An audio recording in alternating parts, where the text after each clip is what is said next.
ฮัลโหลสบายดีทุกคนวันนี้คุณไหมว่าเราอยู่ที่ไหนใช่แล้วค่ะทุกคน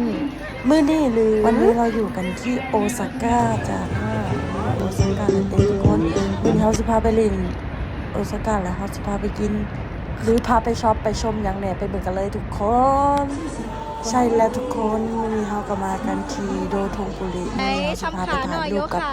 ป้ายโอริโกะเนาะทุกคนที่ใครก็ทำที่มาถึง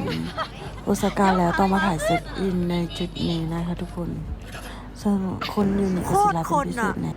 และพอเดินช็อปเดินชมช้อปปิ้งกันเสร็จเราก็จะมากินข้าวกันที่แต่ต้องรอคิวกันก่อนเด้อทุกคนแม่นให้แล้วทุกคนเข้ามากันที่ห้างยากินิคุเพราะญี่ปุ่นขึ้นสื่อเรื่องเนื้อแซ่บเนื้อนุ่มเนาะทุกคนเขาก็สั่งไวน์จัดไป1 เม็ดและหลังจากกินเสร็จเขากับหมูก็คือกึ่มเนาะเมาหัวตีเฟินเนาะแล้วเขาก็จะได้เดินทาง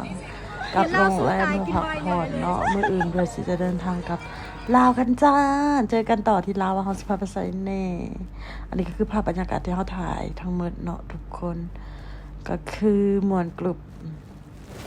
ไปเจอกันใหม่ที่ลาวเด้อว่าเขาสิพาไปเล่นไสแน่เด้อทุกคนแอบนินทาคุณพี่แท็กซี่อยู่ญี่ปุ่นเด้อทุกคนเพิ่นบ่ให้เฮาเอาของกินขึ้น